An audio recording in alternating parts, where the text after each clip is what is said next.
guys, Fox here. I think it's time to reattempt my top RPGs of all time. I recently did a top 25 that in a different type of style where I messed around with the footage from the games and stuff like that, or like game trailers from said games. Really wasn't satisfied with it, and it honestly wasn't received very well. So I'm going to do it like I did my video that I did 6 years ago, where it's just me kind of talking about the games, what they meant to me or how I got them. So I'm going to go ahead and do it that style, but I'm going to do the top 30 this time. 50 was a little bit much, and I was kind of stretching to find some games to put in there that I really wouldn't consider just like really great RPGs. So I'm going to go ahead and do the top 30.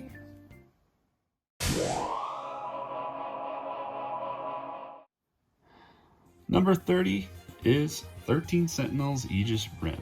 This was a pleasant surprise for me, and this is something that came out last year.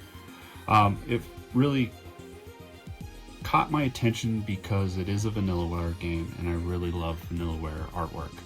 And all their games have these hand-drawn style graphics that they put in their games. I was a little leery about this one because it was, half of the game is pretty much a visual novel. It keeps you well engaged by giving you control of your characters, so you'd walk around, talk to people, you can change like how you interact with certain people. And it was broken up in between the 13 different characters that you can choose, and you can slowly go through their different journeys, and sometimes you would have to take a break with that character until you did some more story with a different character, and it was a lot of fun. I thought it was a really cool way to tell a story. But the other half of the game was a kind of an RTS, almost turn-based style strategy game or tactical game. It happened in real time as everything was happening, but you could pause the menu to tell your different units to do different actions. And once you got out of the menu, it immediately started going to real time again. So it was a lot of fun. It was simplistic as far as the visuals go for the combat, but I really enjoyed it and had a good time with it. And this was a game that I just blazed through and didn't mind throwing a platinum trophy at it.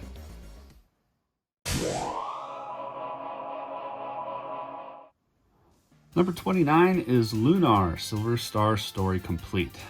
This is a fun one because this is kind of came into when I was first really getting into RPGs. It was during my first job. I had recently got a PlayStation, and a coworker of mine who was also very into these JRPGs, he was like, "Dude, Working Designs released a new game, Lunar. It's so awesome." So I went ahead and ran to the store and picked this up and loved it. I loved the anime cutscenes. I liked the combat. It was a really nice, put together, not overly complicated story. All the characters had pretty good development. All around it was a lot of fun. Great music, and not to mention that this packaging from Working Designs, I thought this was amazing. I didn't know this kind of thing existed. So, number 29, Lunar Silver Star Story Complete.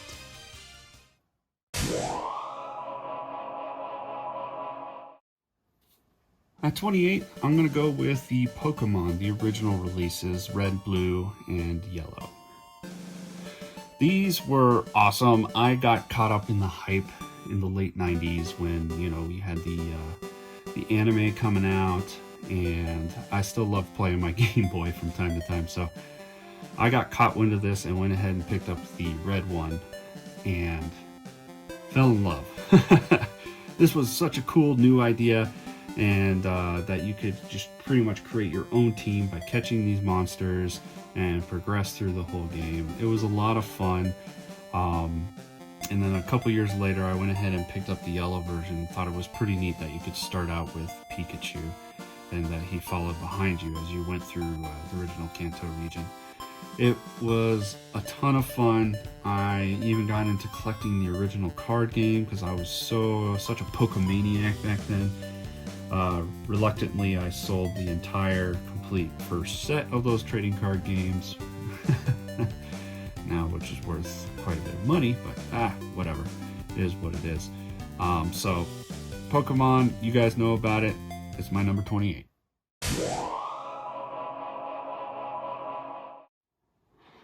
'27 comes Super Mario RPG Legend of the Seven Stars. This one I have some fond memories of. When I was in middle school at the time, I remember borrowing this cartridge from some family friends, and I played it and completed it entirely through my Thanksgiving break from school. I just remember going up and down the stairs, leaving the console on all the time, and going back and playing it. I remember, helping cooking dinner, and once I was done helping, whatever the parents made me do, I would go back upstairs into my room and keep playing Super Mario RPG. I think this game holds up wonderfully today and is an absolute joy to play. I liked that you actually could team up with the likes of Bowser, the different weapons, how you would have to do timed button presses for your attacks.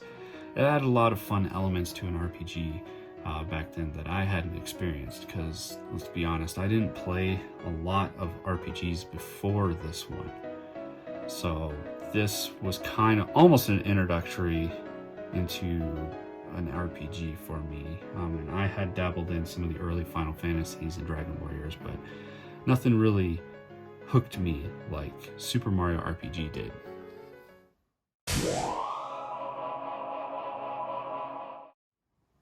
Next on the list is South Park: The Stick of Truth. I've always been a pretty decent South Park fan. So when I was watching the TV show, I knew this game was coming out. But when I was watching the show live, keeping up with all the episodes, they did a Black Friday mini story arc in the show. And it was a few episodes long. And at the very end of that Black Friday last part, the boys were trying to figure out what they wanted to do, and Cartman picked up that stick and said, "Let's play with this." And then immediately after that, they showed an ad for South Park: The Stick of Truth, the game. So I thought that was a ton of fun and was so happy to play this game. I had previously played some South Park games. They were all mediocre at best. And this one was an actual RPG. So I played it, had a ton of fun. The story was hilarious. There were so many nods to everything South Park in the game. You could find all kinds of stuff from the years and years of the TV series in the game. The combat was pretty fun, although it wasn't quite as good as its predecessor, the Fractured Butthole. But I like the story of this one better. And I liked the fantasy setting and how you can go everywhere. It was so much fun. I loved living South Park through this game.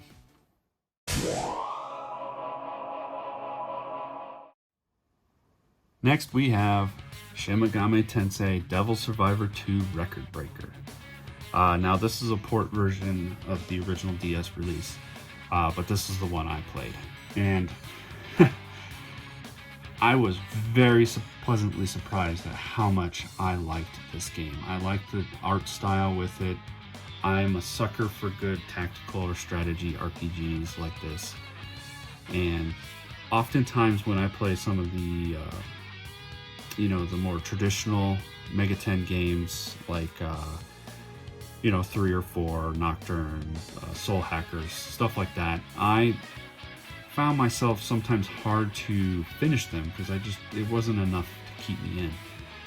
I really liked the story in this game. It was a ton of fun and the combat was a blast. I liked how you could use the other monsters, or the personas, or whatever you want to call them. They're not personas. What am I talking about? You know what I'm saying. The demons. That's what I meant. So it was a blast. I sat and played through all the way and finished this game. And that's not a common feat for me. I don't complete a ton of DS or 3DS games. I play a lot of them, but rarely do I actually finish them. So this is one of the few.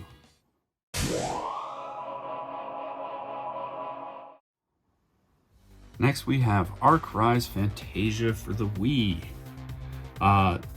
This was a spur of the moment purchase. I was looking for an RPG to play when I had my Wii. I had my PS3, but that was early in the life of the PS3 and there was not a ton of good RPGs on the system yet. So this surprised me. I picked it up to give it a shot and absolutely loved the battle system in this game. Probably one of my favorites of all time. The story was pretty good. The voice acting was horrendous, but it almost gives it a slight charm to it, that how bad the voice acting is in this game.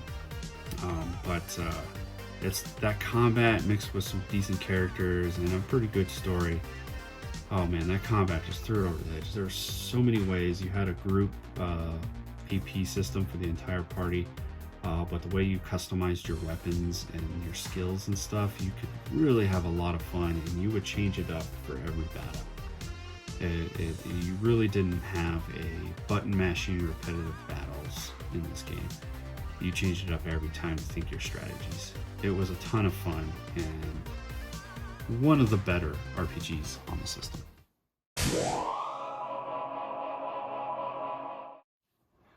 Number 23 is Final Fantasy IX.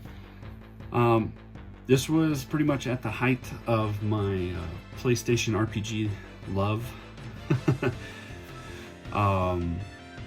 I picked this up. This was late in high school. This came out, what, like a year after Final Fantasy VIII, so 2000, I believe.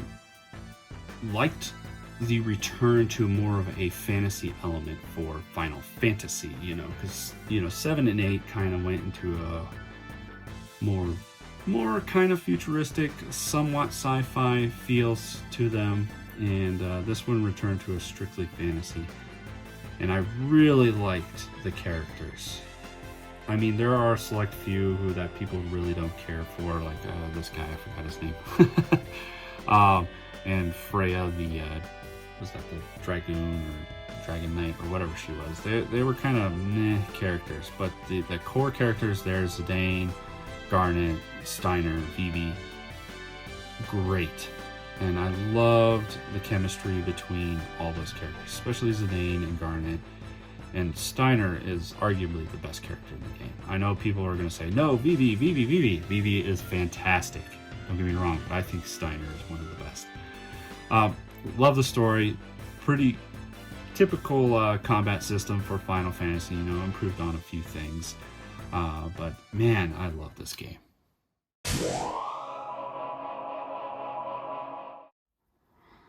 Up next for the PSP is Jeanne d'Arc. This was a pleasant surprise, and that's probably a term I'm going to use quite often in this video. But anyway, level 5 strategy RPG that has one hell of a killer story. I mean, it's loosely based on Joan of Arc, as you guys know. But wow, the characters in this game are so good, and the combat is some of the best in the genre for these strategy tactical style RPGs. Love the artwork, great soundtrack, and man, is the story good. This is probably one of the most must-play games, I think, on the PSP, in my opinion. If you're a fan of tactical or strategy RPGs, you've got to give this one a go. My copy here is sealed. That's because when I first got this game, it was on sale on the PlayStation Network, so I bought it, and that's how I played it.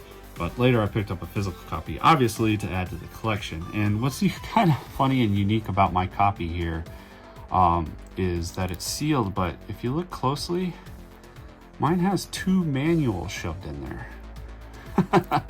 I thought that was pretty interesting. I don't know if anybody else's copy ever came like that, but mine did.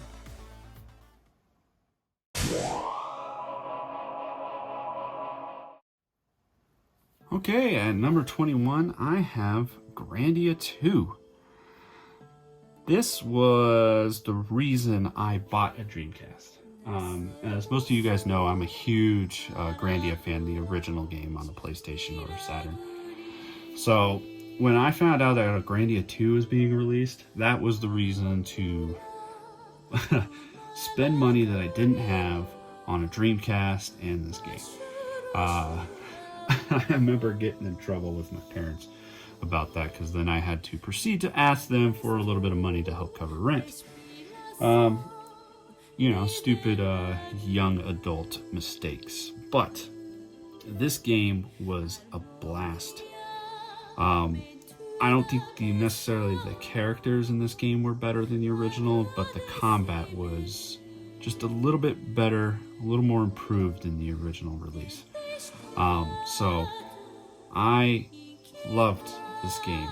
Great soundtrack too. Was it better than the first? Yet again, I'll probably have to say that the first was better. But I think I'm doing a little foreshadowing for a game that'll probably be higher on this list.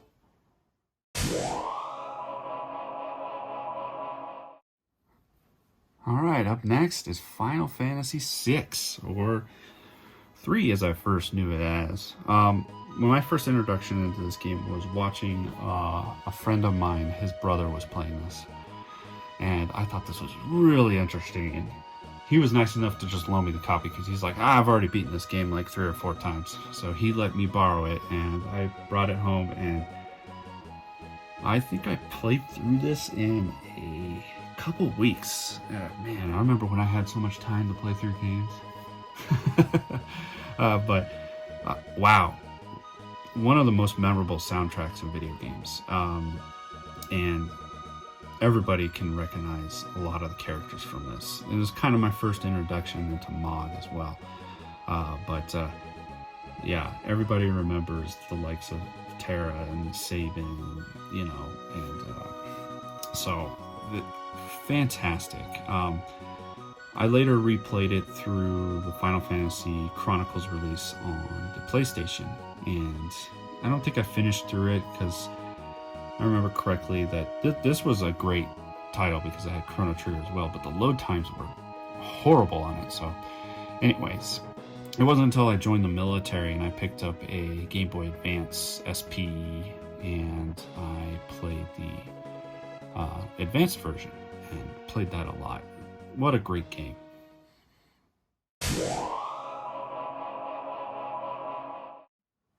Okay guys, we're cracking the top 20 now, and up next is Skies of Arcadia.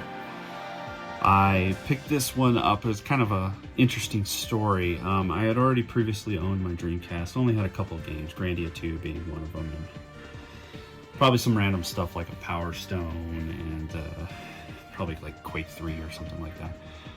But I was reading an old EGM, and on the very back cover of the issue was an ad for Skies of Arcadia, and I thought the main character here, Vash, I think is it Vice or Vash?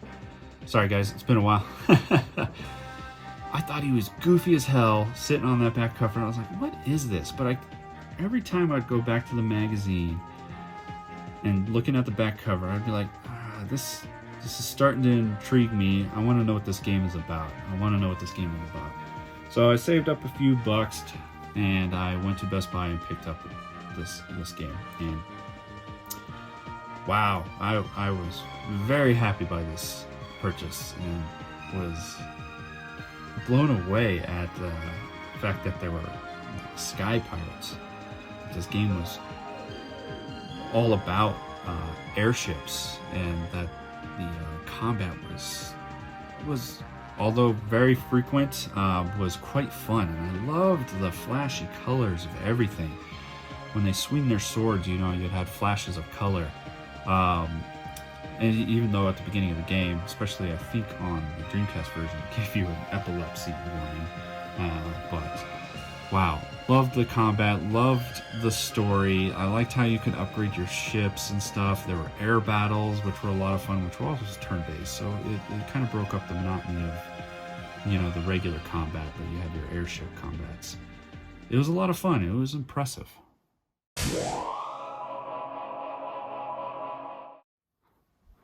Up next is a personal favorite for me, which you probably won't see this on a lot of people's top RPG lists, because I don't know, they just probably don't like it as much as I do, but I love this game, Legend of Legaia. I discovered this game with I think it was official PlayStation Magazine demo disc, and this was on there, and I played it, and I was like, this is amazing. You input your party members' moves into a move set, and then the turn would take place. So it's like kind of like a combo of like a fighting game, but in a turn-based combat. I thought this was absolutely fun. I loved finding out and discovering new moves, you know, because as you put them in, it's like, I think it was new arts, and the way they, you know, sound effects of when the moves would hit, especially the heavy hitters, with the pretty cool soundtrack, especially the boss music was very good. I love this game.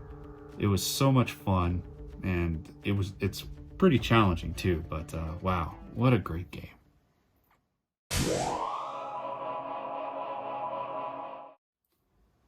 Up next is Lost Odyssey, a game that not enough people played.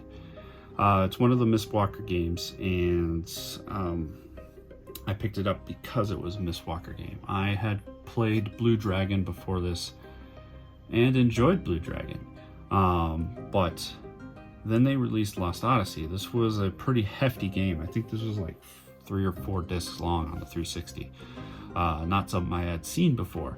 So I played through this and was amazed that such a in-depth, crazy story. Kane, the main guy, you would go through the game, and then every once in a while you would unlock like these memory events, and it was really cool to learn about the past, because these guys were kind of like immortals. So the battle system was top-notch, music was beautiful, and an incredible world and story to play through. If you guys haven't played Lost Odyssey, please do pick it up. It's not, surprisingly nowadays, it's not an expensive RPG, and it's definitely a must play on the system.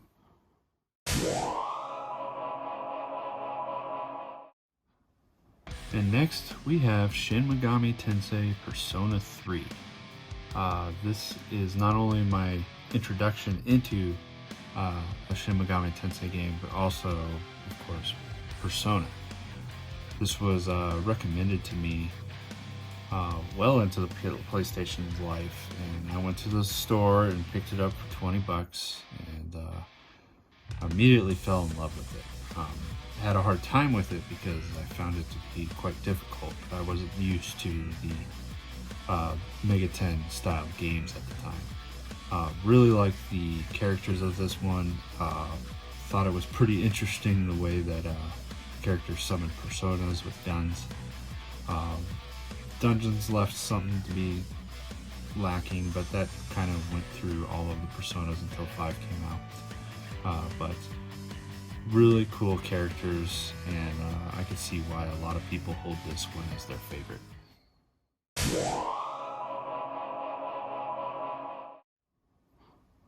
Next we have The Legend of Dragoon. Wow, this one was a lot of fun. I remember reading about it in a magazine a lot, seeing that Sony was developing its own super RPG that's gonna blow everybody away. And for most, I think it did. There are some it really didn't catch on to, because it is a fairly long game, especially for a PlayStation RPG. But it had a lot of taglines that this game was in development for 3 years. So I loved this. I liked the combat. I liked how it had a lot of timed hits, you know, with some button presses. It was a very interesting and unique way to do a battle system.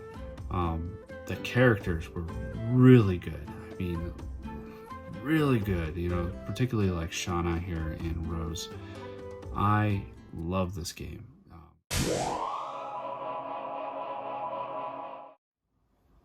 Up next is Dragon Quest XI, Echoes of an Elusive Age. this one blew me away. It was one of my games of the year back when it first came out, before the S Definitive Edition came out that I have over on the Switch. I wasn't sure that I would play a Dragon Quest game that impressed me more than 8 did. But this one really did. A really big, grandiose story that just kept getting better and better as you went on through the game. And once you were done with the boss, no, you weren't done. There was actually more to go, like an actual true ending to keep going. And that story just got better and better. I really liked the characters of this game. All of them had good personalities and something to like about them. The soundtrack was probably the weakest part, especially for the original release. It kind of got fixed on the Definitive Edition, but I couldn't put this game down.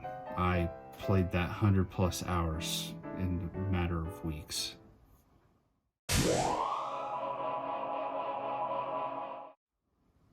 Fire Emblem Awakening was a game that really brought me back into the series. I had only really played the first release on the Game Boy Advance, and I played some of Path of Radiance, which I enjoyed for the most part, but when Awakening came out, it was a game I was actually going to pass on for my 3DS. But needing something to play, I went and picked it up and really fell in love. This still is my most favorite Fire Emblem game. Three Houses was pretty damn good. Some of the Fates games I really didn't care for, but this one just, man, I love the characters. I liked the future past mechanic of it, the bonding system, which allowed you to create new characters. You know, their children would eventually come and join your party. It was a ton of fun. I absolutely love this game.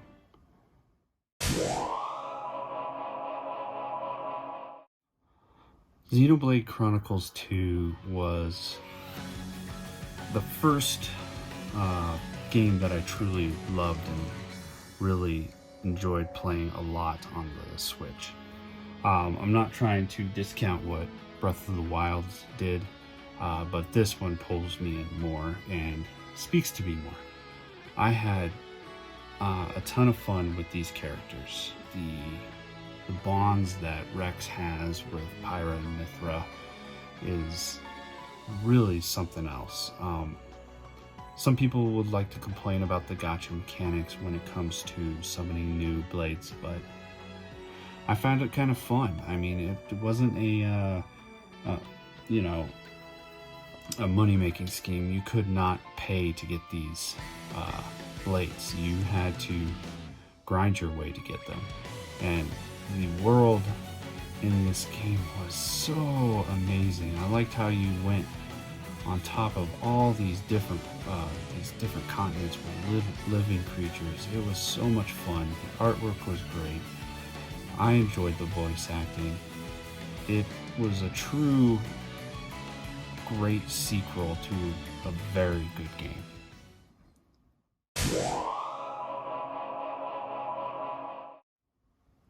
Stella Glow is my favorite 3DS game. I really love the bright and beautiful colors of this game, the fantastic characters, the equally as good soundtrack, and a very fun tactical combat. I can't give this game enough praise. I've praised it in the past, and I will continue to say that this is my favorite 3DS game.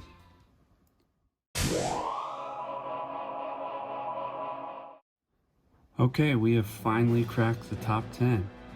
And of course, bound to see this on most people's list because it is that good, and it's equally good to a lot of people, and that's Chrono Trigger.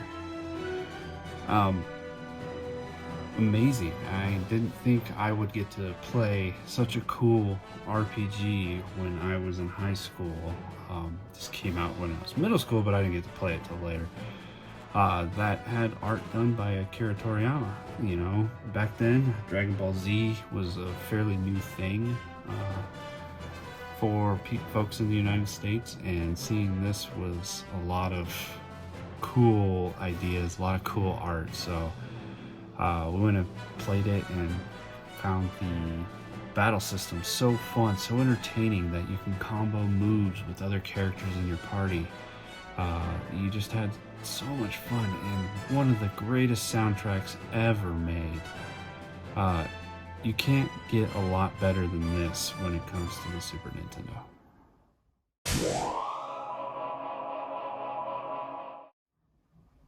Suikoden 2 is considered, I think, a masterpiece.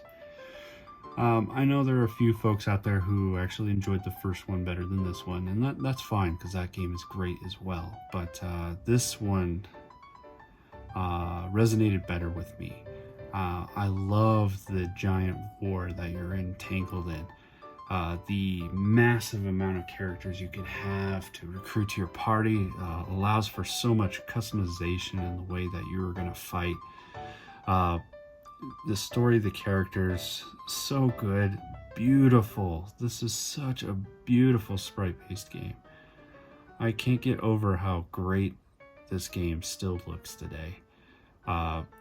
Man, one day I hope that Konami will give us a Suikoden collection so more people can experience this game, because man, it's kind of pricey.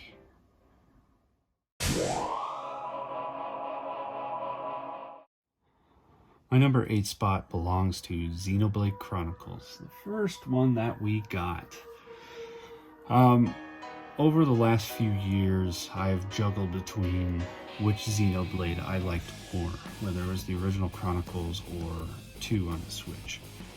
I think I keep coming back to the first game. I felt a little more attached to these characters. I liked the conflict a little bit more in this game, and the fact and awe of the worlds that you are on, these two giant beings, was so impressive, that the entire world was on these creatures. I had so much fun with this game. I love the combat styles, kind of an action style combat, but enjoyed the fact that I can take control of any of the characters I wanted, besides just the main character. Too much fun. Absolutely love this game, and arguably one of the best soundtracks for a RPG.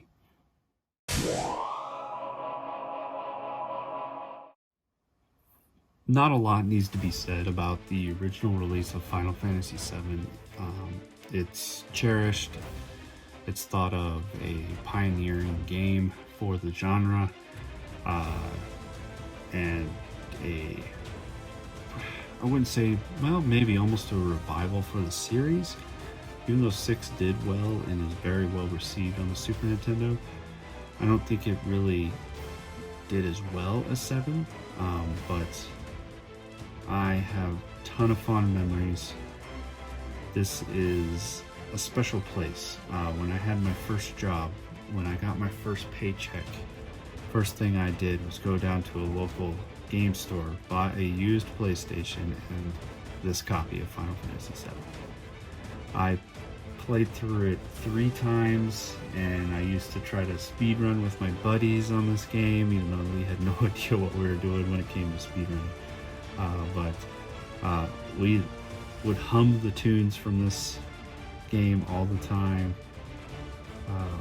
Try to collect all the materia, golden chocobos. There's just too many good memories in what this game is. And a big reason why there was a push for the remake to be made, and it was finally given to us and did pretty well.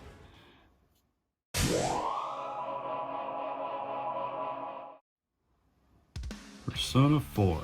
What a great game. I absolutely love this game. When I first played it on the PlayStation 2, man, I ran through it so quick.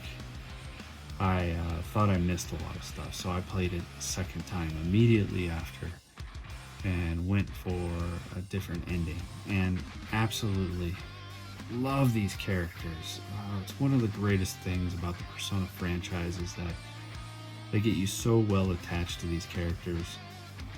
They're like a part of you. They're like family, friends. And when the game ends, you really don't want it to end because you're kind of saying goodbye. And that's kind of a hard thing. And I think that's saying something about how well these characters are written. The story was really cool, very interesting. How you go into this TV world to catch this killer that they can't find. It's a pretty cool murder mystery style game. Very cool with the Persona and a killer soundtrack. But most of these Persona games have a killer soundtrack. And you can't go wrong with playing the even better version of Golden, which now, luckily, folks can enjoy on PC.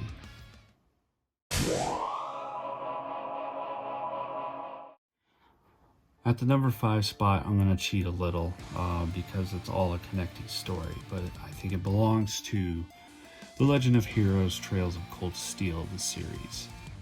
I picked up the first game on a whim.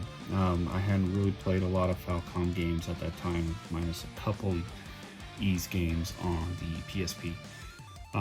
But I liked the look of it and was told that it is a turn-based RPG. So I was like, okay, let's dive in.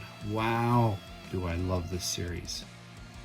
I understand for some that it could be a little bit of a slow crawl through parts of these games, and they can be. But for me, it adds to the development of the world and the characters. And one of the greatest things is how well this game shows character growth, and how these people become closer and how they move past their differences and become a tight-knit family, ones who will do anything for each other. Another great thing, which is not a surprise from Falcom games, is a very good soundtrack, very enjoyable. For me, this series progressively got better as it went along. I loved the first one, and then I played the second one. I was like, wow, that was even better. The third I thought was better than that, and the fourth and final chapter was amazing. I can't give enough praise to Trails of Cold Steel.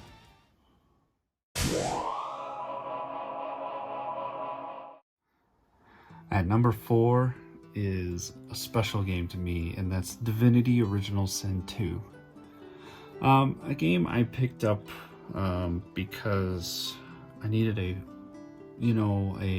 heavy-hitting RPG that I could play with my friends, up to 4 guys, and we can enjoy a very big story and an incredible battle system together. That was something that we did get. It took us a long time to beat this game, especially our first run through. When you're only playing for a few hours once a week, it took us about 1.5 years. But it was really rewarding. After we finished it, 2 of us continued to play through it and another 3 times. We love this game. The environments are so impressive. The sound, and I'd have safe to say this is my favorite video game soundtrack of all time. I absolutely love it. I can listen to it over and over when I'm going for a ride in my truck. It's so good, and the combat is it's turn-based, very strategy-like, where you have distances to pay attention to, so you have an AP system, and very, very focused on elements. And you look for anything to get an advantage. You see oil in the ground, well, shoot some fire at it. Is there a bunch of enemies standing in water? Shoot something electricity at it. So much fun. Very good writing, especially if you play with the original characters that are developed. Or you can create your own, so you can make it a unique experience for yourself. What a fantastic game.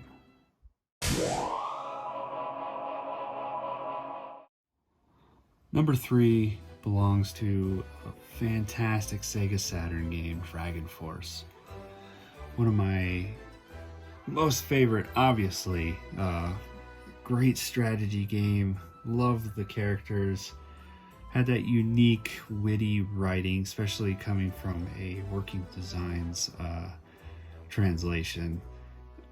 Man, I really liked it. You had to pick from a bunch of kingdoms, and you would take control of that kingdom, and you would send your generals with their troops over to different castles to try to take them over, run into different things. You would find secrets, different ways you played the game.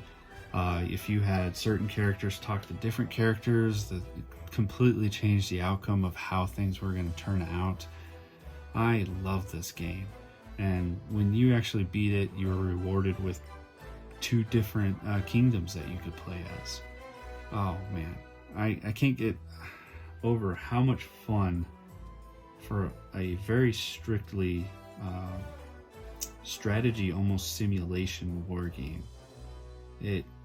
I don't know, it blows me away. I don't really ever played anything else like this, and it's one of my favorites of all time.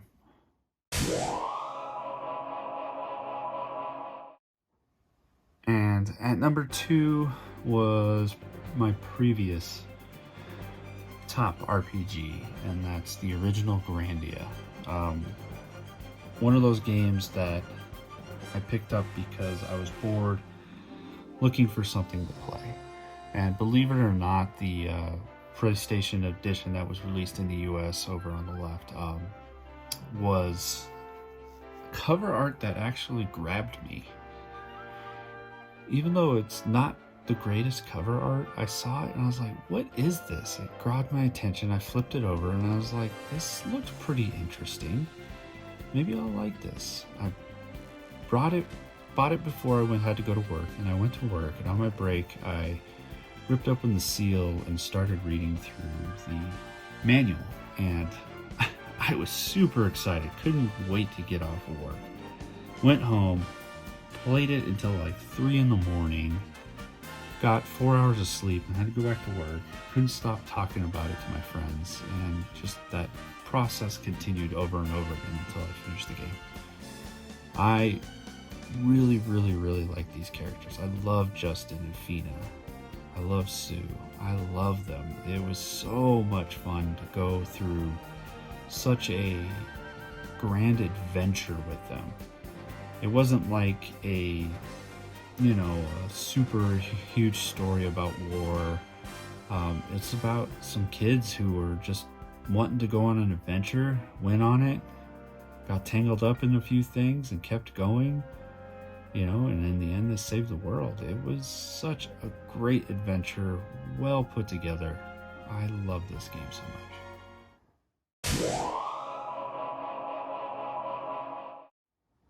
And finally, at number 1, my favorite RPG of all time is Persona 5 and Persona 5 Royal. I never became more attached to a cast of characters than I did with Persona 5. And that's the main reason why this game is my favorite. It's something I never really wanted it to end.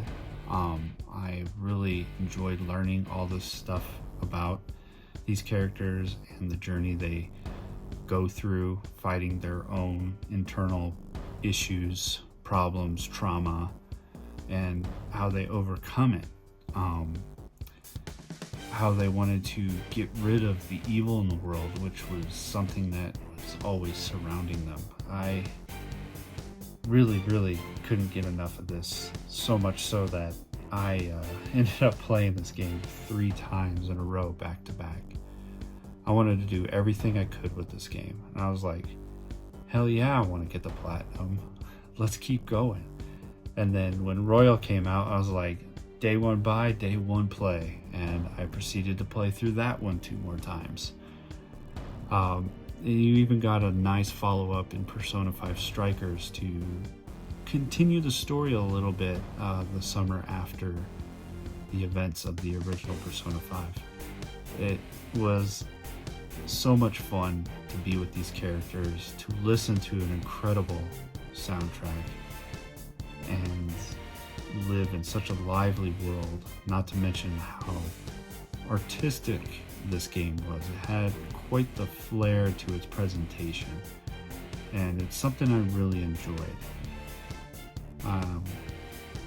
Yeah, this is my number one RPG of all time. Well, guys, I hope you enjoyed my top 30 list. Let me know what you think about it in the comments, and thanks for watching.